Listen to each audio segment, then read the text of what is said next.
Gadis yang baru saja menikah dengan keluarga kaya. Ternyata saat sedang tidur di malam hari, dia tiba-tiba mendengar seorang pria masuk ke kamar. Bahkan pria itu menggunakan ponselnya untuk memotretnya berkali-kali. Siapa itu?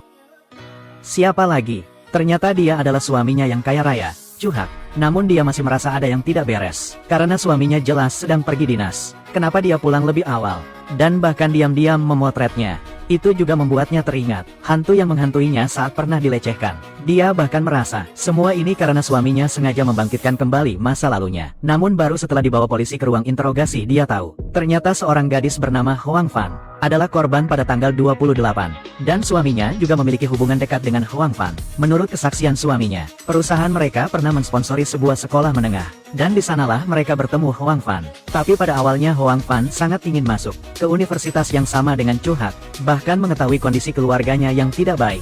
Dia menyewa hotel, menyiapkan kamar khusus untuknya, agar memudahkan studinya nanti. Terlebih lagi pada malam tanggal 28.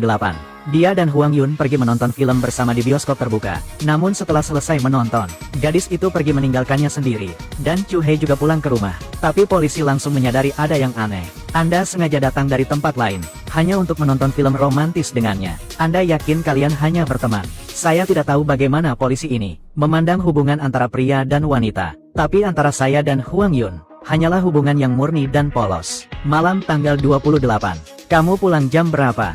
Bukankah aku sudah bilang padamu, jam 12, aku ingat betul. Karena saat aku pulang istriku terbangun. Dia melirik jam, jadi aku ingat. Maka polisi segera menginterogasi istrinya, menanyakan apakah dia bertemu suaminya pada malam tanggal 28. Saat itu, Xiao Xiao baru teringat, hari itu suaminya tiba-tiba pulang, dan terus memotretnya. Tetapi polisi malah mengejar dan bertanya padanya, setelah sampai di rumah, kalian berdua melakukan apa? Ini juga harus dijawab.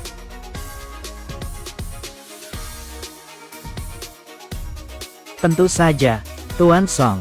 Saya bisa mengerti posisi Anda. Anda boleh meragukan segalanya. Anda boleh meragukan hubungan antara suami saya dan Huang Yun. Tapi tolong jangan ragukan hubungan antara saya dan suami saya. Malam itu, setelah suami saya pulang jam 12, dia memperlakukan saya sama seperti biasanya. Dia sama sekali tidak terlihat seperti baru saja membunuh seseorang. Saya yakin, saya tegaskan, sudah cukup jelas.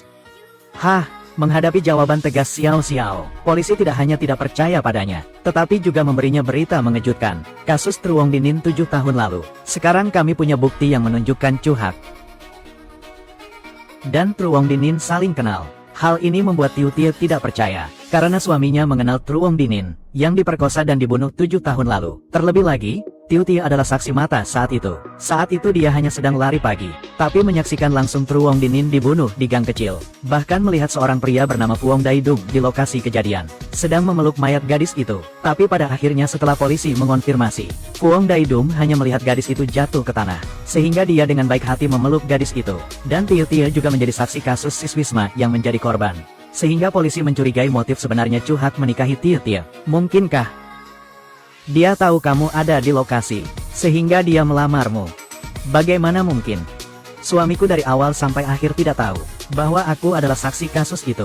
Wang Dayong mengatakan saat ditangkap, bahwa dia melihat sosok orang keempat di lokasi kejadian. Ada kemungkinan pembunuh Zhang Yiran bukanlah Wang Dayong, melainkan Zhou He.